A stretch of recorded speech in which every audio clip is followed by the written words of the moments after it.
Dragon ফলের চাষের আগ্রহ বাড়ছে জলপাইগুড়ির কৃষকদের, দাবি জেলা হর্টিকালচার দপ্তরের। এই চাষে কৃষকদের সরকারিভাবে আর্থিক অনুদানের সঙ্গে বিনা পয়সায় চারা গাছ দেওয়া হচ্ছে কৃষি দপ্তরের উদ্যোগে। জেলায় এই মুহূর্তে প্রায় 40 থেকে 50 বিঘা জমিতে ড্রাগন ফলের চাষ হচ্ছে। কৃষকরা কেজি প্রতি ড্রাগন ফলের দাম পাচ্ছেন প্রায় 250 টাকা। একসময় ড্রাগন ফলের চাষ বিদেশে হতো, বর্তমানে পশ্চিমবঙ্গে এই চাষ হচ্ছে। জলপাইগুড়ি মোহিতনগরের ফার্মে কয়েক বিঘা জমিতে ড্রাগন ফলের চাষ করা হচ্ছে। এখানে লাল রঙের ড্রাগন ফলের চাষ হচ্ছে মূলত কারণ এই লাল রঙের ড্রাগন ফলের জনপ্রিয়তা অনেক রয়েছে এবং স্বাদও বেশি। আরও গুণ রয়েছে এই ফলের। ক্যান্সার প্রতিরোধ ক্ষমতা আছে ও ডায়াবেটিস রোগীদের জন্য উপযোগী। কোনো কৃষক ড্রাগন ফলের চাষ করতে ইচ্ছুক থাকেন তাদের সরকারিভাবে উদ্যান কানন দপ্তরের পক্ষ থেকে চারা গাছ বিতরণ করা হচ্ছে। এছাড়া কৃষকরা যদি নিজেদের উদ্যোগে বাগান করে থাকেন তাদেরকেও সরকারি সহযোগিতা বা আর্থিক সাহায্য করা হচ্ছে। সরকারি অনুদান 40 থেকে 50%। এই ফলে চাষ করতে হলে জমিতে একটি খুঁটি পুঁততে হবে। একটি খুঁটিতে 4টি গাছ করা যেতে পারে। প্রতি বছর উত্তরবঙ্গে মে জুন মাস থেকে বাজারে আসতে শুরু করে ড্রাগন ফল। মে জুন থেকে শুরু করে অক্টোবর মাস পর্যন্ত ড্রাগন ফলের গাছ থেকে ফল পাওয়া যায়। হর্টিকালচার দপ্তরের আধিকারিক ডক্টর খুরশেদ আলম বলেন, উত্তরবঙ্গে কৃষকরা ড্রাগন ফলের চাষ করলে অনেকটাই লাভবান হবেন। সরকারিভাবে চারা গাছ দেওয়া, আর্থিক সাহায্য করা হচ্ছে। আগের থেকে অনেকটা বেড়েছে এই চাষ জেলায়।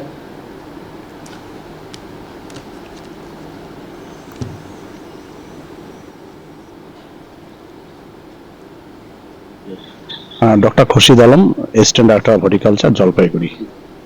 কি বলবে? এটা মূলত একসময় এটা থাইল্যান্ড বা ফিলিপাইন্সে ওখানে চাষ হতো বাণিজ্যিকভাবে, কিন্তু বিগত কয়েক বছর ধরে উত্তরবঙ্গ তথা পশ্চিমবঙ্গে এটা বাণিজ্যিকভাবে চাষ হচ্ছে এবং এখন বাজারে বেশ জনপ্রিয় হয়েছে এই ড্রাগন ফল চাষটা। এবং এখানে মূলত যেটা লাল রঙের যে ফ্লেসটা হয় সেটা এখানে বেশি জনপ্রিয়, কারণ এটা স্বাদ অনেক বেশি এবং এটা জনপ্রিয় হওয়ার একটা অন্যতম কারণ এটা হচ্ছে ক্যান্সার প্রতিরোধের ক্ষমতা আছে এবং হচ্ছে ডায়াবেটিক পেশেন্ট যারা, তাদের জন্য কিন্তু এটা খুবই উপযুক্ত। আমাদের জলপাইগুড়িতে প্রায় 40 থেকে 50 বিঘার মতো চাষ হচ্ছে এবং চাষিরা এখন মোটামুটি 200 থেকে 250 টাকা কেজি দরে তারা পাচ্ছে দাম। আমরা যেহেতু দুভাবে চাষিদের আমরা সহায়তা করে থাকি, একটা হচ্ছে আমরা চাষিদের বিনামূল্যে সরকারি আমাদের উদ্যান পালন দপ্তরের পক্ষ থেকে বিনামূল্যে চারা বিতরণ করে থাকি। এটা যেমন একটা সাহায্য করি, পাশাপাশি হচ্ছে যদি কেউ নিজের উদ্যোগে বাগান করে সেক্ষেত্রেও আমরা কিন্তু সরকারি সহায়তা বা আর্থিক যে সাবসিডি সেটা আমরা দিয়ে প্রদান করে থাকি। হ্যাঁ, সেক্ষেত্রে হচ্ছে একটা আমাদের যে গভর্নমেন্টের যে 50% সাবসিডি বা 40% সাবসিডি সেটা আমরা দিয়ে থাকি।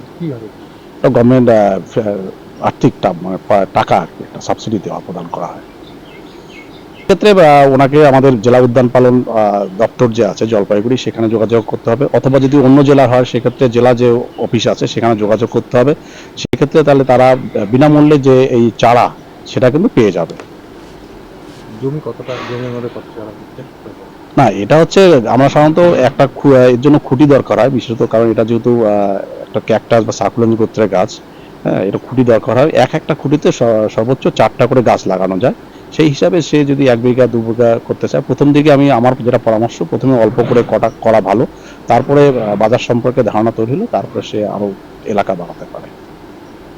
বিগত কয়েক বছরে উত্তরবঙ্গে বেশ জনপ্রিয় হয়েছে এবং চাষিরা যা এর মধ্যে যা ইনভেস্ট বা খরচ করবে তার চেয়ে দ্বিগুণ লাভ করতে পারবে চাষিরা খুব কম সময়ে। এবং এখানে হচ্ছে আমাদের মূলত এখানে উত্তরবঙ্গে মূলত মে জুন মাস থেকে এটা বাজারে আসতে শুরু করে এবং একদম সেপ্টেম্বর অক্টোবর পর্যন্ত বাজারে পাওয়া যায়। এখানে চাহিদা আছে উত্তরবঙ্গ বাজারে? হ্যাঁ, প্রচুর চাহিদা আছে। এমনি তো সমস্ত ফলের দোকানে তো পাবেন এবং শপিং মলেও কিন্তু এর একটা বেশ ভালো বাজার আছে। বছরে কত মাস ফল দেয়?